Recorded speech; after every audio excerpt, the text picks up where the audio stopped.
সাহেবের কথা মোতাবেক এখন থেকে পুরো দেশকে তুফানের হাতে তুলিয়া দেব।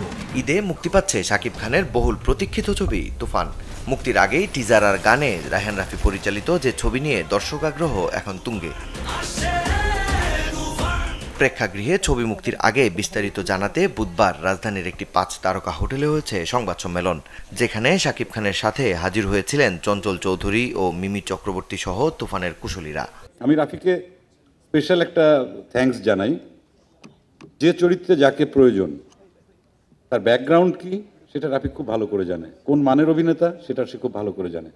তাদেরকে এই এক ক্যানভাসে রাফি তাদেরকে এনেছেন, এবং আপনারা যখন দেখবেন ছবিটা, এটা আপনাদের বলতে হবে এই সিনেমা আসলে একটা তুফান সৃষ্টি করবে সিনেমা হলে, এবং আমি ভীষণ এক্সাইটেড এবং আপনাদের সবাইকে অনেক আমন্ত্রণ জানাবো। আমি জানি আপনারা আসবেন, তারপরেও বলবো যে আরো সবাইকে ছড়িয়ে দেন তুফানের ব্যাপারে। আমাদের ছবির এত ভালো করে করুন যাতে এটা super duper duper duper blockbuster hit হয়ে যায়, আর ঘরে ঘরে যেন আমাদের ছবির প্রচার হয়। তুফান দিয়ে বাংলা সিনেমার নতুন এক দিগন্ত উন্মোচিত হবে বলে বিশ্বাস ঢাকায় ছবির সুপারস্টার শাকিব খানের। এ সময় সামনের দিনে আরো ভালো ছবি দর্শকদের উপহার দেওয়ার কথাও জানান শাকিব।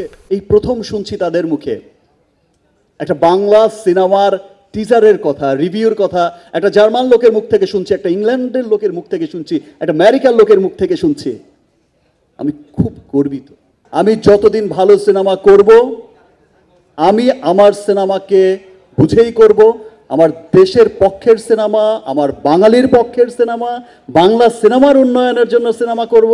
আমি কোনো কালো ছায়ার জন্য সিনেমা করব না। আয়োজনে নির্মাতা রায়হান রাফি বলেন, তুফান বাংলা সিনেমাকে বিশ্ব দরবারে নতুনভাবে পরিচয় করানোর পাশাপাশি নতুন এক উচ্চতায় নিয়ে যাবে। এই সিনেমা আমার কেন, সারা বাংলাদেশের সব রেকর্ড ভেঙে দিবে এবং সারা পৃথিবীর কাছে বাংলাদেশের সিনেমাকে এখানে তুলবে। আজকে তামিলকে যেরকম পুষ্পা এবং RRR চেঞ্জ করে দিচ্ছে, আমি বিশ্বাস করি তুফান এমন একটা ছবি যেটা বাংলাদেশের সিনেমাকে চেঞ্জ করবে ইনশাআল্লাহ।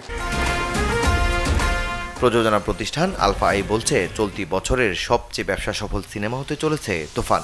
তুফান খুব ভয় পাইছি রে।